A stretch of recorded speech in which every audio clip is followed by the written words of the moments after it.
안녕하세요. 사연동행입니다. 세상을 살다 보면 그 누구에게도 꺼내지 못한 이야기가 한둘쯤은 있죠. 이곳은 그런 마음들을 조용히 들어주는 작은 공간입니다. 구독은 공짜지만 그 마음은 참 귀하고 고맙습니다. 구독해주신다면 큰 힘이 될 거예요. 자, 그럼 오늘의 사연 시작합니다. 안녕하세요. 유튜브를 보고 계신 여러분. 오늘 제가 전해드릴 이야기는 정말 믿기 어려운 일이지만 제가 직접 겪은 실화입니다. 혹시나 해서 말씀드리는데 이름이나 장소는 모두 바꿨으니 양해해주세요. 저는 올해 42살인 강민호라고 합니다. 작은 동네에서 카페를 운영하고 있어요. 별거 아닌 것 같지만 정말 성실하게 살아왔습니다. 새벽 5시에 일어나서 원두를 볶고 밤늦게까지 장부 정리하며 하루하루 열심히 살았죠. 사실 카페 운영이 쉽지는 않았어요. 처음에는 손님도 많지 않았고 적자가 계속 났거든요. 그래도 포기하지 않고 맛있는 커피를 만들기 위해서 정말 많은 노력을 했습니다. 제 아내는 박지현이라고 하는데 38살이고 간호사로 일하고 있습니다. 결혼한 지 벌써 10년이 넘었는데 그동안 아이가 없어서 많이 속상했어요. 주변에서는 아직 젊으니까 괜찮다고 했지만 사실 속으로는 정말 간절했거든요. 아내도 마찬가지였고요. 둘이 함께 여러 병원을 다니면서 검사도 받고 한약도 먹어보고 온갖 방법을 다 시도해봤습니다. 병원에서도 특별한 문제는 없다고 했는데 왜 아이가 생기지 않는지 정말 답답했습니다. 의사 선생님은 스트레스를 덜 받고 마음을 편하게 가지라고 했는데 말처럼 쉽지 않더라고요. 아내도 스트레스를 많이 받았고 저도 마음이 무거웠어요. 친구들이 아이 자랑할 때마다 괜히 주눅 들고 명절 때마다 친척들 눈치 보느라 정말 힘들었거든요. 특히 시어머니가 아이는 언제 생기냐고 물어보실 때마다 정말 죄송스럽고 미안했습니다. 그런 스트레스 때문인지 아내와 사이도 예전만큼 좋지 않았어요. 대화도 줄어들고 서로를 바라보는 시간도 적어졌죠. 저는 카페 일에 더욱 매달렸고 아내는 병원 야근을 자주 하게 됐습니다. 생각해보니 그때부터 뭔가 어긋나기 시작했던 것 같아요. 서로를 위로해줘야 할 시기에 오히려 더 멀어지고 있었던 거죠. 그런데 작년 가을 정말 기적 같은 일이 일어났습니다. 아내가 병원에서 돌아오더니 제게 다가왔어요. 평소보다 표정이 이상했는데 뭔가 긴장한 것 같으면서도 어딘가 어색했습니다. 저는 처음에 또 나쁜 검사 결과가 나온 건가 싶어서 걱정했어요. 여보, 할 말이 있어라고 하더라고요. 저는 무슨 나쁜 소식인가 싶어서 가슴이 두근거렸어요. 그런데 아내가 한참을 망설이더니 작은 목소리로 임신했어라고 말하는 거예요. 순간 귀가 멍해졌습니다. 정말 듣고 싶었던 말인데 막상 들으니까 현실감이 없더라고요. 꿈인가 싶기도 하고 잘못 들은 건가 싶기도 하고요. 정말이야? 진짜 임신한 거야? 라고 다시 물어봤죠. 아내는 고개를 끄덕였는데 왜인지 제 눈을 똑바로 보지 않았어요. 저는 너무 기뻐서 눈물이 핑 돌았습니다. 그동안 얼마나 기다렸는데요. 10년 넘게 기다린 소식이었거든요. 아내를 꼭 안아주고 싶었는데 아내가 한 발짝 뒤로 물러서더라고요. 조심해야 해서 그래라고 하면서요.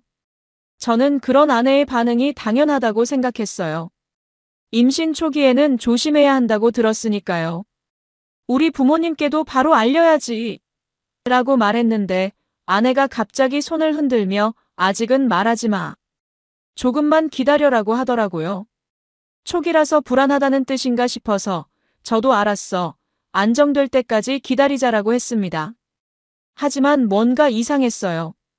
임신 소식을 전하는 아내의 표정이 기쁘다기보다는 어떻게 말해야 할까요? 죄책감 같은 게 느껴졌거든요. 평소 같으면 이런 기쁜 소식에 아내가 제일 먼저 시어머니께 전화했을 텐데 그날은 그러지 않더라고요. 오히려 너무 일찍 알리면 안 좋다고 들었어라면서 계속 미루자고 했어요. 저도 아내 말이 맞다고 생각해서 그냥 넘어갔는데 지금 생각해보니 뭔가 핑계 같았어요. 그날 저녁 카페 문을 닫고 정리하고 있는데 손님 한 분이 들어왔어요. 30대 중반 정도 되는 여성이었는데 얼굴이 많이 상해 보였어요. 눈이 붓고 표정도 어둡고 뭔가 큰 충격을 받은 것 같았거든요. 아메리카노 한 잔 주문하시더니 구석 테이블에 앉아서 한참 동안 밖을 바라보고 계셨습니다. 커피를 만들면서 계속 그분을 보게 됐는데 정말 힘들어 보이셨어요. 혼자서 울먹이시기도 하고 휴대폰을 보면서 한숨을 쉬시기도 하고요. 제가 커피를 가져다 드리면서 힘든 일 있으세요? 라고 조심스럽게 물어봤더니 그분이 쓸쓸하게 웃으며 남편이 바람을 피워서요라고 하시더라고요. 순간 가슴이 철렁했어요. 왜 그런 말씀을 하시는지 모르겠지만 괜히 제가 미안해졌습니다. 많이 힘드시겠어요라고 위로의 말을 건넸더니 그분이 혹시 사장님도 조심하세요. 요즘 세상에 믿을 사람 없어요라고 하시더라고요. 그때는 그냥 힘든 상황에 있는 분이 하시는 말씀이라고 생각했어요. 그분이 커피를 다 드시고 계산할 때 손에 작은 쪽지를 슬쩍 쥐어주며 나가셨어요. 그때 자기 이름이 윤가영이라고 하시더군요. 저는 그 쪽지를 바로 보지 않고 일단 주머니에 넣어뒀어요. 혹시 연락처나 감사 인사가 적힌 건가 싶었거든요. 하지만 그 쪽지가 제 인생을 완전히 바꿔놓을 줄은 꿈에도 몰랐습니다. 카페 정리를 마치고 나서야 가영 씨가 준 쪽지를 꺼내봤습니다. 작은 종이를 펼치는 순간 온몸이 차갑게 식어내렸어요. 거기에는 깔끔한 글씨로 이렇게 적혀 있었거든요. 혹시 아내의 임신, 당신 아이 맞는지 확인해 보셨나요? 손이 덜덜 떨려서 쪽지를 제대로 잡을 수가 없었습니다. 무슨 말도 안 되는 소리인가 싶어서 쪽지를 구겨서 버리려고 했는데 손이 말을 듣지 않더라고요. 왜 전혀 모르는 사람이 이런 말을 하는 걸까요? 설마 장난인가 싶기도 하고 아니면 정신이 좀 이상한 사람인가 싶기도 했어요. 그런데 아무리 생각해봐도 가영 씨는 정상적인 분 같았거든요. 표정도 진지했고 눈빛도 간절했고 뭔가 절박한 느낌이 있었어요. 만약 정말 아무 근거 없이 이런 말을 했다면 이건 명백한 명예훼손이죠. 그런데 왜 이런 위험한 말을 했을까요? 혹시 정말 뭔가 아는 게 있는 건 아닐까요? 머릿속이 복잡해졌어요. 한편으로는 말도 안 되는 소리라고 생각하면서도 다른 한편으로는 왠지 불안했거든요. 집에 돌아가는 길 내내 그 쪽지가 머릿속에서 떠나지 않았습니다. 평소 같으면 이런 건 그냥 무시했을 텐데 아내가 임신 소식을 전할 때의 어색한 표정이 자꾸 떠올랐어요. 왜 그렇게 시선을 피했을까요? 왜 부모님께 말하는 걸 미루자고 했을까요? 혹시 정말 뭔가 숨기는 게 있는 건 아닐까요? 그런 생각을 하는 제 자신이 한심했어요. 10년 넘게 함께 산 아내를 의심한다니 정말 최악이었죠. 아내가 얼마나 힘들게 간호사 일을 하고 있는데 이런 의심을 받아야 한다니 너무 미안했어요. 하지만 그래도 마음 한구석이 편하지 않았습니다. 집에 들어서니 아내가 소파에 앉아서 스마트폰을 보고 있었어요. 평소보다 화면에 더 집중하고 있는 것 같았고 제가 들어오는 소리를 듣고도 고개를 들지 않더라고요. 여보, 오늘 어때? 몸은 괜찮아? 라고 물어봤더니 아내가 깜짝 놀라며 휴대폰을 뒤집어서 놓더라고요. 뭔가 보면 안 되는 걸 보고 있었던 건가요? 응, 괜찮아. 그냥 좀 피곤해라고 하면서 일어나더니 부엌으로 갔어요. 저는 병원 같이 갈까? 혼자 다니지 말고라고 제안했는데 아내는 아니야, 혼자 다녀올게. 당신도 바쁜데 뭘이라며 거절했어요. 평소 같으면 고마워 하지만 괜찮아라고 부드럽게 말했을 텐데 그날은 왠지 강하게 거절하는 느낌이었어요. 저녁을 먹으면서도 아내가 계속 휴대폰을 확인했어요. 메시지가 오면 얼른 확인하고 답장을 보내고 그런 식으로 계속 반복했죠. 누구랑 연락하는 거야? 라고 물어보니 병원 동료들이랑 업무 이야기해라고 하더라고요. 하지만 표정을 보니 업무 이야기 같지는 않았어요. 뭔가 조심스럽고 긴장된 표정이었거든요. 그날 밤 정말 이상한 일이 벌어졌습니다. 평소 아내는 잠들기 전에 휴대폰을 침대 옆 테이블에 충전기에 꽂아두고 자는데 그날은 휴대폰을 계속 들고 다니더라고요. 화장실 갈 때도, 물 마시러 갈 때도, 심지어 양치질 할 때도 말이에요. 왜 휴대폰을 계속 들고 다녀? 라고 물어보니 배터리가 별로 없어서라고 대답했어요. 하지만 제가 보기엔 배터리가 충분해 보였거든요. 화면을 봤을 때 80% 이상은 남아 있었던 것 같아요. 왜 거짓말을 하는 걸까요? 혹시 누군가의 연락을 기다리고 있는 건 아닐까요? 그런 생각이 들자 더욱 불안해졌어요.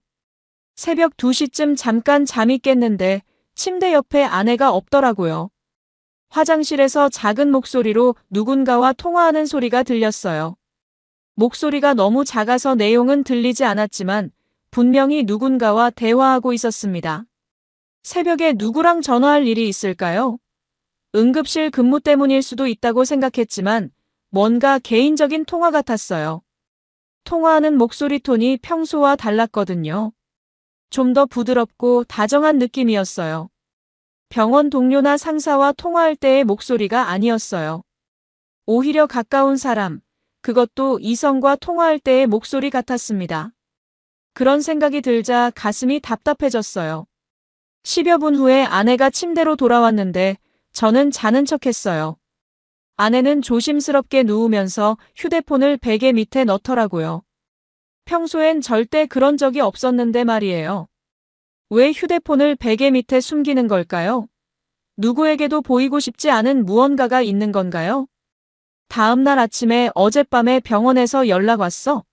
라고 물어봤더니 아내가 아니, 왜? 라고 반문하더라고요. 새벽에 전화 받는 소리가 들렸는데 라고 하니까 꿈꾼 거 아니야? 나 그런 전화 안 받았는데 라고 하면서 표정이 굳어지더라고요. 분명히 전화하는 소리를 들었는데 왜 거짓말을 하는 걸까요?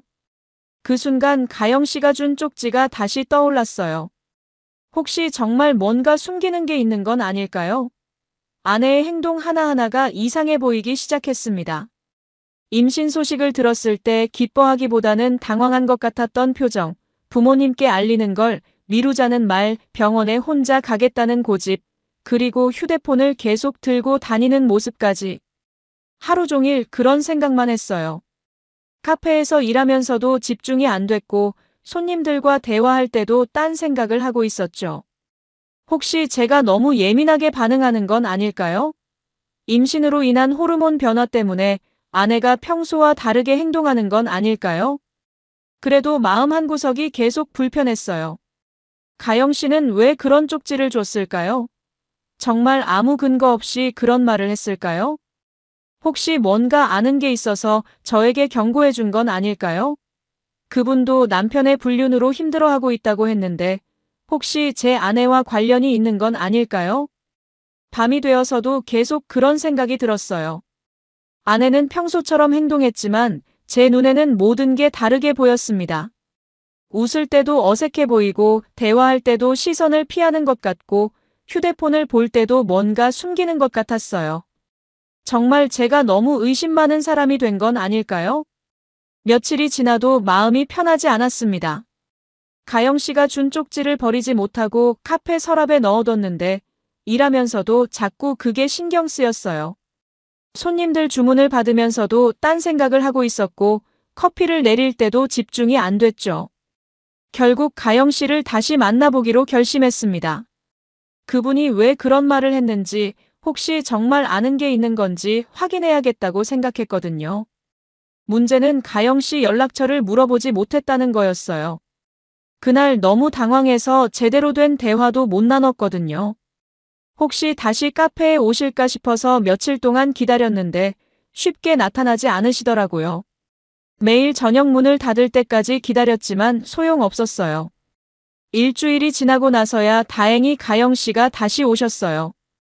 이번에도 같은 시간대에 같은 자리에 앉아서 아메리카노를 주문하시더라고요. 표정은 지난번보다도 더 어두워 보였어요. 뭔가 더 큰 충격을 받으신 것 같았거든요. 저는 용기를 내서 그분 앞에 앉았습니다. 저번에 주신 쪽지 때문에 연락드리고 싶었는데 연락처를 못 물어봐서 기다리고 있었어요 라고 말했어요. 가영 씨는 한참 저를 바라보더니 정말 만나서 이야기하고 싶으셨다면 제가 올 때까지 기다리셨을 테니까 진심이시군요라고 하시더라고요. 목소리에 피로가 가득했어요. 저는 더 이상 돌려 말하고 싶지 않았습니다. 단도직입적으로 물어보겠습니다. 왜 그런 쪽지를 주셨나요? 혹시 근거가 있으신 건가요? 만약 사실이 아니라면 이건 명백한 명예훼손이에요. 목소리가 떨리긴 했지만 최대한 침착하게 말하려고 했어요.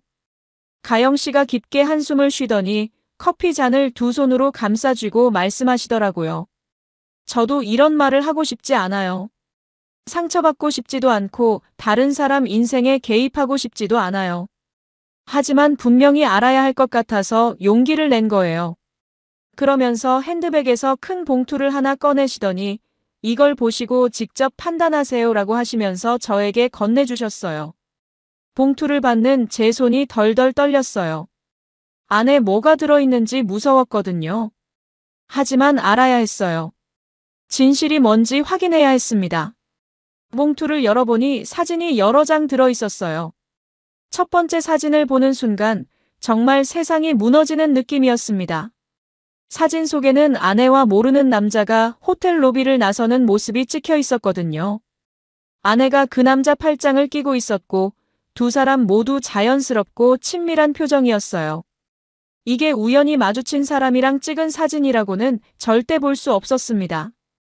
연인들이 데이트 후에 나오는 모습 그 자체였어요. 손이 너무 떨려서 사진을 제대로 잡을 수가 없었어요. 이게 정말 제 아내가 맞나요?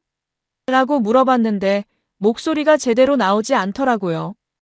가영 씨는 안타까운 표정으로 고개를 끄덕이면서 그 남자가 제 남편이에요 라고 하시더라고요. 순간 머리가 하얘졌습니다. 이 상황이 현실인지 꿈인지 구분이 안 되더라고요. 다른 사진들도 봤는데 상황은 더욱 심각했어요. 카페에서 마주 앉아서 친밀하게 대화하는 모습, 차에서 내리면서 손을 잡고 있는 모습, 길을 걸으면서 어깨를 기대고 있는 모습까지 있었거든요.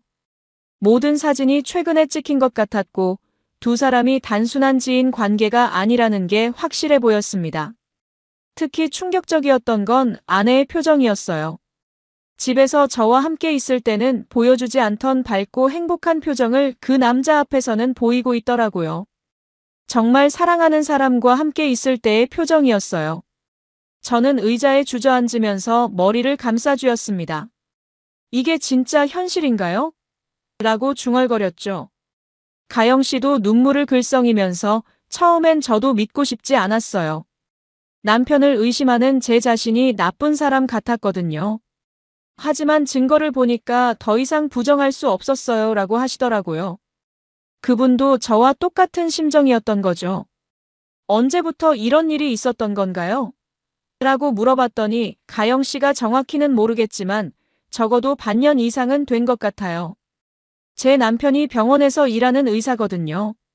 당신 아내가 일하는 병원은 아니지만 간호사 모임이나 의료진 워크숍에서 만났을 가능성이 높아요라고 하시더라고요. 그 말을 듣고 나니 몇 가지가 떠올랐어요. 최근 몇 달 동안 아내가 간호사 모임이 있다면서 늦게 들어온 날들이 많았거든요. 그때마다 동료들과 스트레스 해소차 만났다고 했는데 알고 보니 그 남자와 만나고 있었던 거였군요. 정말 바보 같았어요. 어떻게 이런 일을 전혀 눈치채지 못했을까요? 우리 둘 다 한동안 말을 못했어요. 똑같이 배신당한 사람끼리 마주 앉아서 눈물만 흘렸죠. 가영 씨가 먼저 입을 열어서 혼자서는 너무 힘들었어요. 누구한테 말할 수도 없고 확신도 서지 않았고요.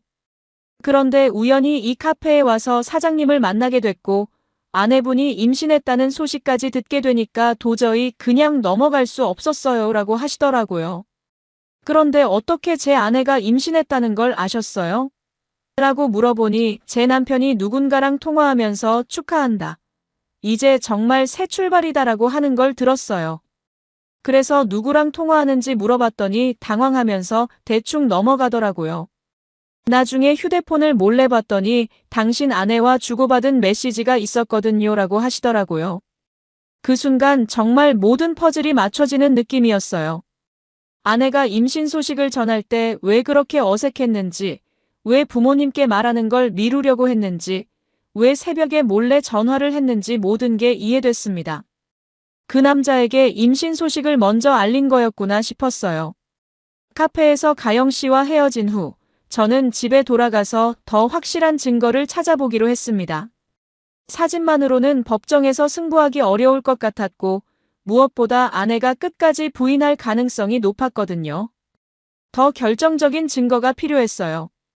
아내가 야근이라며 늦게 들어온다고 했던 그날, 저는 집에서 아내의 물건들을 살펴봤습니다. 평소 같으면 절대 하지 않았을 일이지만 상황이었거든요. 화장대 서랍을 열어보니 각종 화장품들 사이에 작은 영수증들이 몇 장 있었어요. 그 중에서 산부인과 진료 영수증을 발견했는데 날짜를 보고 깜짝 놀랐어요. 아내가 응급실 야간 근무 때문에 늦게 들어간다고 했던 바로 그 날짜더라고요. 그날 아내는 밤늦게 들어와서 너무 바빠서 죽을 뻔했어. 환자들이 계속 들어와서 쉴 틈이 없었어라고 했는데 알고 보니 산부인과에 있었던 거죠. 영수증을 자세히 보니까 단순한 임신 확인 검사가 아니었어요. 정밀 초음파 검사와 각종 혈액 검사를 받은 기록이 있었거든요. 임신 주수 확인과 태아 건강 상태 점검을 위한 검사들이었는데 이런 검사는 보통 임신 사실을 확인한 후 몇 주가 지나서 하는 것들이었어요. 그럼 아내가 임신 사실을 언제부터 알고 있었던 걸까요? 더 충격적인 건 영수증 뒷면에 손으로 쓴 메모였어요. 12주 2일 예정일 확정이라고 적혀 있었는데 그 아래에 작은 글씨로 H와 상해 후 결정이라고 되어 있더라고요. H는 누구를 뜻하는 걸까요? 설마 그 남자의 이니셜인 건 아닐까요? 며칠 후에 가영 씨한테서 연락이 왔어요. 더 충격적인 걸 발견했어요. 만나서 이야기할 수 있을까요? 라고 하시더라고요. 저는 당장 만나자고 했고 카페 근처 조용한 공원에서 만나기로 했습니다. 혹시나 해서 사람들 눈에 띄지 않는 곳을 택했어요. 가영 씨를 만나보니 지난번보다도 더 많이 상해 보이셨어요. 며칠 새 살이 빠진 것 같았고 눈 밑에 다크서클도 진하게 생겼더라고요. 밤에 잠을 못 자겠어요. 계속 생각나서라고 하시면서 가방에서 노트북을 꺼내시더라고요. 남편 노트북에서 발견한 건데 보시고 판단해보세요라고 하시면서 화면을 저에게 보여주셨어요. 메신저 대화 내용이었는데 화면을 보는 순간 정말 숨이 막혔습니다. 제가 상상했던 것보다 훨씬 더 심각한 상황이었거든요. 대화 내용 중에 지현 축하해. 이제 진짜 새 출발이다라는 메시지가 있었고 그 아래로 빨리 정리하고 같이 살자. 아이도 태어나기 전에 모든 걸 정리해야지라는 내용도 있었어요. 아내가 보낸 답장은 아직 좀 더 기다려야 할 것 같아. 그 사람이 의심하기 시작한 것 같아서 조심해야 해라고 되어 있더라고요. 그 사람이라는 게 저를 지칭하는 거라는 건 뻔했죠. 아내가 저를 그 남자에게 그 사람이라고 부르고 있다니 정말 충격이었어요. 10년 넘게 함께 산 남편을 그렇게 부를 수 있나요? 마치 남처럼 말하고 있더라고요. 더 충격적인 건 그 다음 대화였어요. 아이 아빠가 누군지 확실해? 라는 메시지에 아내가 걱정 마. 시기상 당신 아이가 확실해. 그 사람은 전혀 몰라라고 답장한 게 있었거든요. 순간 눈앞이 캄캄해졌습니다. 아내가 임신한 아이가 제 아이가 아니라는 뜻이었으니까요. 뒤이어 나오는 대화들은 더욱 가관이었어요. 이혼 절차는 어떻게 진행할 거야? 라는 메시지에 조용히 처리하고 싶어. 너무 시끄럽게 하면 병원에서도 소문날까봐 걱정되라고 답장했더라고요. 그리고 위자료는 최소한으로 주고 싶은데 괜찮겠지? 라는 내용도 있었어요. 정말 어이가 없었어요. 자기들이 불륜을 저질러 놓고는 위자료까지 최소한으로 주려고 하다니요. 저를 완전히 바보 취급하고 있는 거였죠. 가영 씨도 분노에 찬 표정으로 이 사람들이 정말 뻔뻔하다고 생각하지 않으세요? 라고 하시더라고요. 대화 내용을 더 보니까 두 사람이 이미 함께 살 집까지 알아보고 있었어요. 아이 키우기 좋은 동네로 알아봤어라는 메시지와 함께 부동산 매물 정보까지 주고받고 있더라고요. 완전히 새로운 인생을 계획하고 있었던 거예요. 저희 같은 기존 배우자들은 안중에도 없었던 거죠. 가영 씨가 제 남편도 이혼하자고 계속 성화해요. 당신 아내랑 새 출발하고 싶다면서 저한테는 위자료 조금 주고 깔끔하게 정리하자고 하네요 라고 하시면서 눈물을 흘리셨어요. 저희 둘 다 똑같은 상황에 처한 거였죠. 배우자들이 저희를 완전히 우롱하면서 새로운 사랑을 꿈꾸고 있었던 거예요. 혼자서는 아무것도 할 수 없을 것 같아요 라고 가영 씨가 말씀하시더니 같이 힘을 합쳐서 이 일을 끝까지 해보면 안 될까요? 이런 일을 당하고도 가만히 있을 수는 없잖아요 라고 제안하셨어요. 저도 그 생각에 완전히 동의했습니다. 우리는 앞으로의 계획을 구체적으로 세웠습니다. 먼저 더 많은 증거를 수집하기로 했어요. 호텔 출입 기록, 신용카드 사용 내역, 통화 기록, 메신저 대화 등을 최대한 많이 확보하자고 했죠. 그리고 법적으로 대응할 준비도 철저히 하기로 했습니다. 가영 씨는 혼자서 당하지 맙시다. 같이 끝까지 가봐야죠. 이런 일을 저지르고도 편안하게 살 수 있다고 생각하면 큰 오산이에요 라고 하시더라고요. 그 말에 저도 완전히 동의했어요. 더 이상 당하고만 있을 수는 없었거든요. 며칠 동안 더 많은 증거를 수집했습니다. 가영 씨와 함께 사립탐정도 고용해서 두 사람의 만남을 더 자세히 추적했어요. 비용이 만만치 않았지만 확실한 증거 없이는 법정에서 이길 수 없다고 판단했거든요. 탐정이 제공한 결과는 생각했던 것보다 훨씬 더 심각했습니다. 두 사람은 거의 매일 만나고 있었어요. 아내가 야근이라고 말한 날들 중 절반 이상이 그 남자와의 만남이었던 거죠. 심지어 제가 카페에서 늦게까지 일한다고 하면 그 시간을 이용해서 우리 집으로 그 남자를 데려오기도 했다는 사실을 알게 됐어요. 제가 피땀 흘려 마련한 집에서 그런 일이 벌어지고 있었다니 정말 분노가 치밀어 올랐습니다. 더 충격적인 건 두 사람이 이미 함께 살 집을 계약했다는 사실이었어요. 신혼집처럼 깔끔하게 꾸며놓고 아기 방까지 준비해뒀더라고요. 완전히 새로운 가정을 꾸릴 준비가 다 끝난 상태였던 거예요. 그러면서도 저에게는 아무 말 없이 평소처럼 행동하고 있었던 거죠. 탐정이 보여준 사진들 중에는 두 사람이 아기용품 매장에서 쇼핑하는 모습도 있었어요. 유모차를 고르고 아기 옷을 살펴보고 정말 행복해 보이는 예비 부모의 모습이었거든요. 그 순간을 보면서 가슴이 찢어지는 것 같았어요. 아내가 저와 함께 있을 때는 한 번도 보여주지 않았던 표정이었거든요. 가영 씨도 비슷한 증거들을 확보하셨더라고요. 남편이 회사 돈을 빼돌려서 아내와의 데이트 비용으로 사용한 기록, 아내 명의로 아파트 전세 계약을 한 서류, 심지어 결혼 반지까지 새로 주문한 영수증까지 있었어요. 정말 치밀하게 새로운 인생을 준비하고 있었던 거였죠. 더 이상 참을 수 없었습니다. 가영 씨와 상의해서 같은 날 각자 배우자들과 마주하기로 했어요. 더 늦기 전에 모든 걸 끝내고 싶었거든요. 주말 저녁 아내가 거실에서 TV를 보면서 휴대폰을 만지작거리고 있을 때 저는 깊게 숨을 들이마시고 다가갔습니다. 지연아, 할 말이 있어. 라고 말하자 아내가 고개를 들어 저를 바라봤어요. 평소처럼 무심한 표정이었지만 뭔가 경계하는 기색이 보였어요. 뭔데? 그렇게 심각한 표정으로라고 하더라고요. 저는 단도직입적으로 말했습니다. 아이 검사부터 하자. 내가 진짜 아빠인지 확인하고 싶어. 그 순간 아내의 얼굴이 순식간에 창백해지더라고요. 리모컨을 손에서 떨어뜨리면서 갑자기 왜 그런 소리를 해? 무슨 의심이라도 하는 거야? 라고 반문했어요. 목소리가 떨리는 게 확연히 들렸어요. 평소 같으면 이상한 소리 하지 말라고 당당하게 말했을 텐데 완전히 당황한 모습이었거든요. 저는 의심할 만한 일이 있었거든. 정확히 알고 싶어서 그래라고 차분하게 답했습니다. 아내가 일어서면서 당신 뭔가 잘못 생각하고 있는 거 아니야?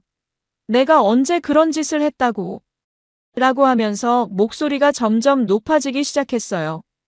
하지만 확신 있는 부인이 아니라 변명하는 듯한 톤이었어요. 저는 핸드폰을 꺼내서 호텔에서 나오는 사진을 보여줬습니다. 이게 뭐야? 설명해봐. 라고 말하자 아내는 사진을 보더니 완전히 말이 막혔어요. 몇 초 동안 아무 말도 못하고 화면만 바라보더니 갑자기 핸드폰을 빼앗으려고 손을 뻗었어요. 이걸 어디서 구했어? 누가 이런 걸 줬어? 라고 소리쳤거든요. 저는 핸드폰을 뒤로 빼면서 그게 중요한 게 아니야. 이 사진이 진짜인지 가짜인지가 중요하지라고 했어요. 아내는 한참 동안 아무 말도 못하다가 갑자기 화를 내기 시작했습니다. 당신이 나를 미행했다는 거야? 사립 탐정까지 고용해서? 정말 치사하다. 라고 소리쳤어요. 하지만 저는 더 이상 속지 않았어요. 미행한 게 아니라 우연히 알게 된 거야. 이제 솔직하게 말해봐. 이 남자가 누구야? 얼마 동안 만났어? 라고 추궁했죠. 아내는 계속 변명을 늘어놓으려고 했지만 이미 모든 게 드러난 상황에서 소용없었어요. 그때 아내가 내뱉은 말이 제 가슴을 완전히 갈기갈기 찢어 놓았어요. 맞아, 만나고 있어. 그래서 뭘 어떻게 하겠다는 거야? 라고 소리쳤거든요. 그리고는 더 충격적인 말을 덧붙였어요. 당신 같은 사람하고는 더 이상 못 살겠어. 난 행복해지고 싶어. 그 순간 정말 모든 것이 무너지는 느낌이었어요. 10년 넘게 함께 산 아내가 저를 당신 같은 사람이라고 표현하다니요. 저는 너무 화가 나서 주먹을 쥐었지만 폭력은 쓰고 싶지 않았어요. 대신 차가운 목소리로 행복? 남의 인생 짓밟아가면서 하는 게 행복이야? 라고 물어봤습니다. 아내는 거기서 멈추지 않았어요. 어차피 그 사람이 당신보다 훨씬 나아. 나를 진짜로 사랑해줘. 당신은 카페일에만 빠져서 나한테는 관심도 없잖아라고 덧붙였거든요. 정말 어이가 없었어요. 가정을 위해서 열심히 일한 제가 잘못됐다는 식으로 말하고 있었거든요. 그럼 그 아이는? 정말 내 아이가 아니야? 라고 물어보자 아내는 잠시 망설이더니 모르겠어. 확인해보면 될 거 아니야 라고 했어요. 그 순간 정말 마지막 희망마저 사라지는 느낌이었어요. 자신이 임신한 아이의 아버지가 누군지도 확실하지 않다니 이런 일이 있을 수 있나요? 저는 알겠어. 내일부터 변호사 선임할 거야. 너도 준비해라고 말했어요. 아내는 오히려 당당하게 좋아. 나도 그러고 싶었어. 빨리 정리하자라고 하더라고요. 그러면서 위자료는 많이 기대하지 마. 나도 새 출발해야 하니까라는 말까지 덧붙였어요. 정말 뻔뻔함의 끝을 보는 것 같았어요. 불륜을 저지른 사람이 오히려 당당하게 나오면서 위자료까지 깎으려고 하다니요. 그날 밤 아내는 큰 가방을 챙겨서 집을 나갔어요. 잠시 친정에 가 있을게라고 하면서 말이에요. 하지만 나중에 알고 보니 친정에 간 게 아니라 그 남자한테 간 거였더라고요. 이미 준비해놓은 집으로 바로 들어간 거였죠. 저는 혼자 남은 집에서 정말 많은 생각을 했어요. 어떻게 이런 일이 생겼을까, 제가 뭘 잘못했을까 하면서 계속 자책했지만 결국 답은 나오지 않았어요. 가영 씨한테서도 비슷한 연락이 왔어요. 남편과 대화했는데 완전히 뻔뻔하게 나왔다고 하시더라고요. 이혼해달라고 하면서 위자료는 최소한으로 주겠다고 했다는 거예요. 정말 이 사람들은 양심이라는 게 없는 건가 싶었어요. 다음 날 가영 씨와 함께 변호사 사무실을 찾아갔습니다. 우리가 수집한 증거들을 모두 보여드리니 변호사님이 이 정도면 승소 가능성이 매우 높습니다. 라고 말씀해 주셨어요. 특히 불륜 상대방에 대한 위자료 청구는 거의 확실하다고 하시더라고요. 그 말에 조금이나마 위안이 됐습니다. 소송 준비를 하는 동안 정말 힘들었어요. 아내는 계속 그 남자 집에 있으면서 연락도 잘 받지 않았거든요. 가끔 문자로 빨리 이혼 서류 정리하자. 서로 번거롭게 하지 말고라는 내용만 보내올 뿐이었죠. 마치 자기가 피해자인 것처럼 행동하고 있었어요. 저는 임신한 아이의 친자 확인도 법원에 신청했어요. 아내가 거부했지만 법원에서 강제로 할 수 있다고 하더라고요. 결과가 나올 때까지 정말 불안했습니다. 마지막까지 혹시나 하는 마음이 있었거든요. 친자 확인 결과는 예상한 대로였어요. 아내가 임신한 아이는 제 아이가 아니었습니다. DNA 일치율이 0%라는 결과가 나왔거든요. 그 순간 마지막 희망마저 완전히 무너지는 느낌이었어요. 그래도 한편으로는 확실해져서 다행이라는 생각도 들었죠. 이제 더 이상 망설일 필요가 없으니까요. 법정 날짜가 잡혔습니다. 가영 씨와 저는 같은 날에 각각 소송을 진행하기로 했어요. 서로 증인으로 나서기로도 했고요. 법정에 가는 날 아침 정말 떨렸어요. 10년 넘게 함께 산 사람과 법정에서 마주해야 한다니 현실감이 없었거든요.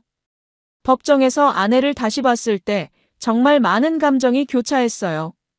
예전 같으면 사랑스러워 보였을 텐데 그날은 완전히 다른 사람 같았어요. 옆에는 변호사와 함께 그 남자까지 앉아 있더라고요. 정말 뻔뻔한 모습이었어요. 재판이 시작되자 아내 측 변호사가 단순한 감정 문제일 뿐이고 원고가 과도하게 반응하고 있다면서 위자료를 줄여달라고 주장했어요. 하지만 우리가 준비한 증거들이 너무 확실해서 변명의 여지가 없었죠. 호텔 출입 기록, 신용카드 사용 내역, 메신저 대화, 사진들까지 모든 게 완벽했어요. 가장 결정적이었던 건 친자 확인 결과였어요. 판사님이 그 결과를 보시고 나서 표정이 완전히 굳어지더라고요. 피고가 혼인 중 다른 남성과의 사이에서 임신한 것이 명백히 드러났습니다라고 말씀하시면서 아내를 향해 변명할 게 있으면 하십시오라고 하셨어요. 아내는 그제야 조금씩 말을 하기 시작했는데 결국 모든 사실을 인정할 수밖에 없었어요. 사랑하게 됐는데 어쩔 수 없었다면서 원고와는 이미 감정이 식은 상태였다고 변명했지만 판사님은 전혀 받아들이지 않으셨어요. 가영 씨도 증인으로 나서서 담담하게 증언했어요. 남편과 제 아내가 어떻게 만났고 얼마나 오랫동안 불륜을 지속했는지, 그리고 저희 같은 기존 배우자들을 얼마나 우롱했는지 차근차근 설명하셨거든요. 법정안이 정말 조용해졌어요. 판사님이 최종 판결을 내릴 때 아내와 그 남자의 얼굴이 완전히 굳어졌어요.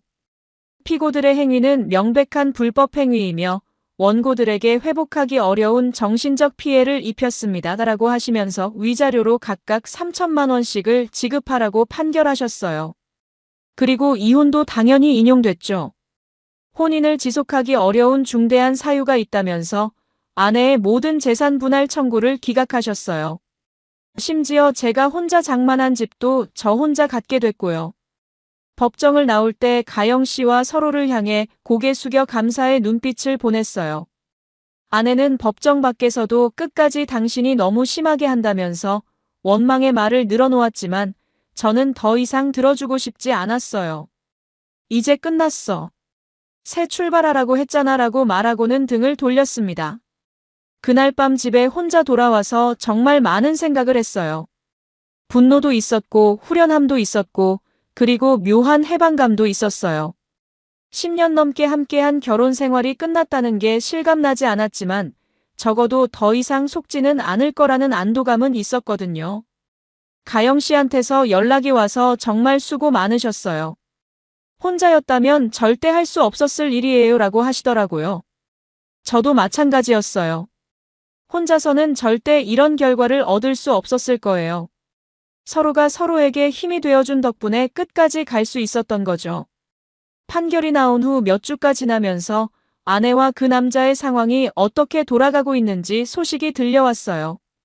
가영 씨를 통해서 들은 얘기인데 정말 인과응보라는 말이 딱 맞는 상황이었어요. 두 사람이 그토록 꿈꾸던 행복한 새 출발은 생각처럼 순탄하지 않았던 거죠. 먼저 아내부터 말씀드리면 병원에서 일하기가 어려워졌다고 하더라고요. 불륜 사실이 동료들 사이에 알려지면서 눈총을 받게 됐고 특히 기혼자들이 많은 직장에서 그런 일이 터지니까 완전히 왕따가 된 거죠. 결국 사직서를 내고 다른 병원을 알아봐야 하는 상황이 됐는데 소문이 이미 퍼져서 쉽지 않다고 했어요. 더 큰 문제는 친정에서 완전히 등을 돌렸다는 거였어요. 아내 부모님이 창피해서 얼굴을 들 수가 없다면서 당분간은 얼굴도 보지 말라고 했다는 소식을 들었거든요. 저랑 결혼할 때 그렇게 좋아하시던 분들인데 이런 일로 인해서 관계가 완전히 틀어진 거였죠. 그 남자 상황은 더 가관이었어요. 가영 씨 말로는 직장에서 징계를 받았다고 하더라고요. 의사라는 직업이 사회적 신뢰가 중요한 직업인데 불륜으로 인한 소송까지 당하게 되니까 병원 이미지에 타격이 된다는 거였어요. 승진은 당연히 물 건너갔고 최악의 경우 사직해야 할 수도 있다고 했습니다. 두 사람이 그렇게 열심히 준비했던 새집도 문제가 생겼어요. 위자료 3천만 원씩 총 6천만 원을 내야 하는데 당장 그 돈을 마련하기가 어려워진 거죠. 결국 계약해 놓았던 아파트를 포기하고 더 작고 싼 곳으로 이사해야 하는 상황이 됐다고 하더라고요. 가장 웃긴 건 두 사람 사이의 관계도 예전 같지 않다는 거였어요. 불륜할 때는 그렇게 로맨틱하고 달콤했는데 막상 현실적인 문제들이 닥치니까 서로를 원망하기 시작했다는 거예요. 특히 경제적 부담 때문에 자주 다투게 됐다고 했어요. 아내는 그 남자에게 당신 때문에 내가 모든 걸 잃었다고 하고 그 남자는 너도 원해서 한 일 아니냐면서 책임을 미루려고 한다는 소식이었어요. 사랑해서 함께하기로 했던 사람들이 어려움이 닥치자마자 서로를 탓하고 있는 거였죠. 반면에 저와 가영 씨는 소송 과정을 함께 겪으면서 서로를 의지하게 됐어요. 처음에는 단순히 같은 피해를 당한 사람끼리 도움을 주고받는 관계였는데 시간이 지나면서 진짜 좋은 친구가 됐거든요. 서로의 아픔을 이해해주고 힘들 때마다 격려해주는 소중한 존재가 된 거죠. 가영 씨가 어느 날 우린 같은 상처를 가진 사람들이잖아요. 혼자 있으면 자꾸 우울한 생각만 들어서 힘든데 함께 있으면 조금이라도 덜 아픈 것 같아요 라고 하시더라고요. 저도 같은 마음이었어요. 혼자서는 견디기 어려웠을 일들을 함께 나누니까 한결 수월해졌거든요. 소송이 끝나고 나서 저희는 가끔씩 만나서 커피를 마시거나 식사를 하곤 했어요. 처음에는 그저 안부를 묻는 정도였는데 점점 서로의 일상을 공유하게 됐죠. 가영 씨도 이혼 후에 새로운 일을 시작하려고 준비하고 있었고 저도 카페를 정리하고 새로운 사업을 생각하고 있었거든요. 어느 날 가영 씨가 바닷가 근처에 작은 카페 하나 하면 어떨까요? 라는 제안을 하시더라고요. 도시 생활에 지쳤는데 조용한 곳에서 새 출발해보고 싶어요 라고 하시면서요. 저도 그 아이디어가 마음에 들었어요. 복잡한 도시를 벗어나서 깨끗한 공기와 아름다운 풍경이 있는 곳에서 다시 시작하는 것도 나쁘지 않다고 생각했거든요. 우리는 여러 곳을 알아봤는데 서해안의 작은 해변 마을에서 괜찮은 자리를 발견했어요. 바다가 바로 보이는 위치에 있는 작은 건물이었는데 1층은 카페로 쓰고 2층은 작은 펜션으로 운영할 수 있는 구조였어요. 임대료도 서울에 비하면 훨씬 저렴했고요. 결정을 내리기까지 많은 고민이 있었어요. 서울을 떠난다는 것, 그것도 혼자가 아니라 가영 씨와 함께 사업을 한다는 것이 쉬운 결정은 아니었거든요. 하지만 기존의 모든 것들이 너무 아픈 기억으로 얼룩져 있었기 때문에 완전히 새로운 환경에서 다시 시작하는 게 맞다고 생각했어요. 가영 씨도 비슷한 마음이셨던 것 같아요. 여기서 계속 살면 자꾸 안 좋은 기억들이 떠올라요. 아예 새로운 곳에서 새로운 사람들과 관계를 맺고 싶어요 라고 하시더라고요. 우리 둘 다 과거를 완전히 정리하고 새로운 인생을 살고 싶었던 거죠. 카페 준비를 하는 동안 정말 많은 일이 있었어요. 인테리어부터 메뉴 구성, 직원 채용까지 모든 걸 함께 준비했거든요. 처음에는 서툴렀지만 점점 호흡이 맞아가면서 좋은 팀워크를 보였어요. 무엇보다 함께 뭔가를 만들어가는 과정에서 성취감을 느낄 수 있었거든요. 드디어 바닷가 카페 문을 연 지 6개월이 지났습니다. 간판에는 새로운 시작이라는 이름을 걸었어요. 처음에는 손님이 많지 않아서 걱정했는데 입소문이 나면서 점점 찾아오시는 분들이 늘어났거든요. 특히 서울에서 휴가차 내려온 분들이 정말 힐링이 된다며 좋아해 주셨어요. 저와 가영 씨는 정말 좋은 동업자가 됐어요. 제가 커피와 디저트를 담당하고 가영 씨는 고객 서비스와 펜션 관리를 맡고 있는데 서로의 장점을 살려서 일하니까 시너지가 정말 좋았어요. 무엇보다 서로를 믿고 의지할 수 있다는 게 가장 큰 장점이었죠. 어느 조용한 오후 손님이 별로 없을 때 가영 씨와 함께 바다를 바라보며 아이스크림을 나눠 먹었어요. 파도 소리를 들으면서 정말 평화로운 시간을 보내고 있는데 가영 씨가 1년 전만 해도 이런 날이 올 줄 몰랐어요 라고 하시더라고요. 정말 그랬어요. 1년 전에는 각자 다른 사람과 결혼해서 살고 있었는데 지금은 이렇게 함께 새로운 인생을 시작하고 있으니까요.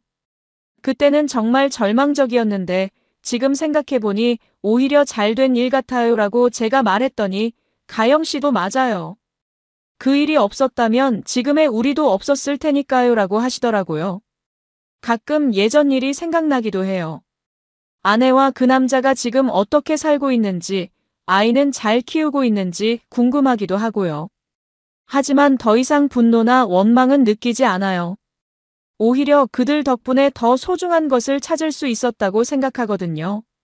최근에 들은 소식으로는 두 사람이 결국 헤어졌다고 해요. 경제적 어려움과 사회적 시선, 그리고 서로에 대한 실망감이 쌓이면서 관계가 틀어진 거죠.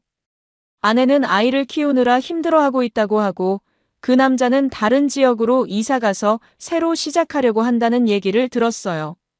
처음 그 소식을 들었을 때는 좀 복잡한 심정이었어요.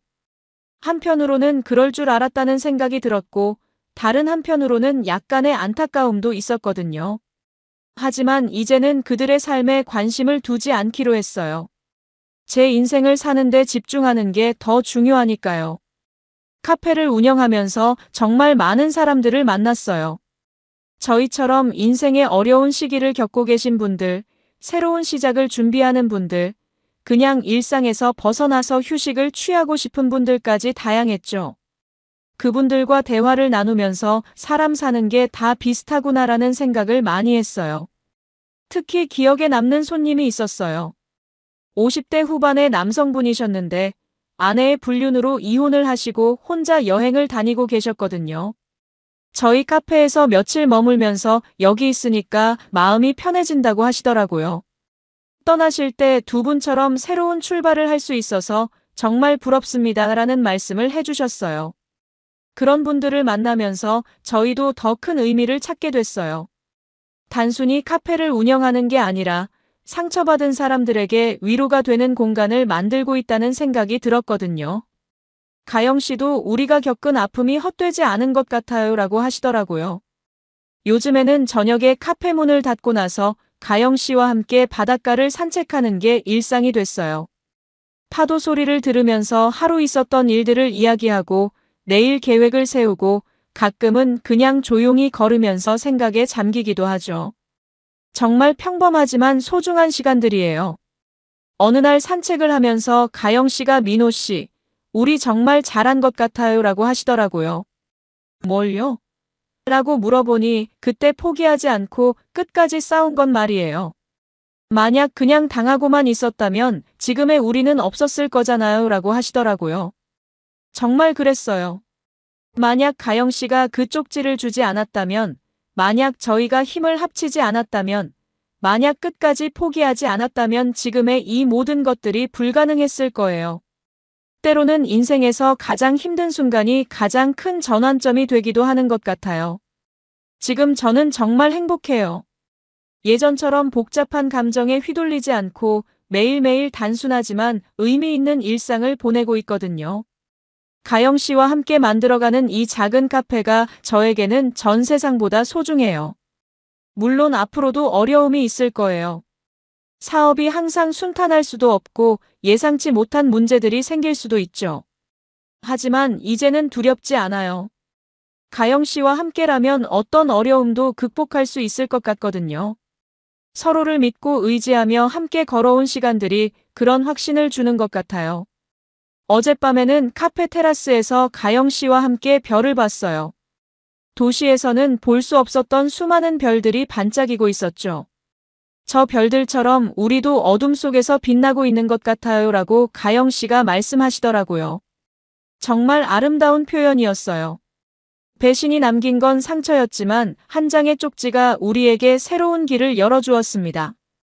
그리고 그 길 끝에서 우리는 더 소중한 것을 찾을 수 있었어요. 진정한 신뢰와 동반자를, 그리고 진짜 행복을 말이에요. 여러분, 제 이야기 어떻게 들으셨나요? 정말 한때는 절망적이었지만 포기하지 않고 끝까지 진실을 밝혀낸 덕분에 지금은 이렇게 행복하게 살고 있어요. 물론 쉬운 과정은 아니었지만 결국 옳은 선택이었다고 생각해요.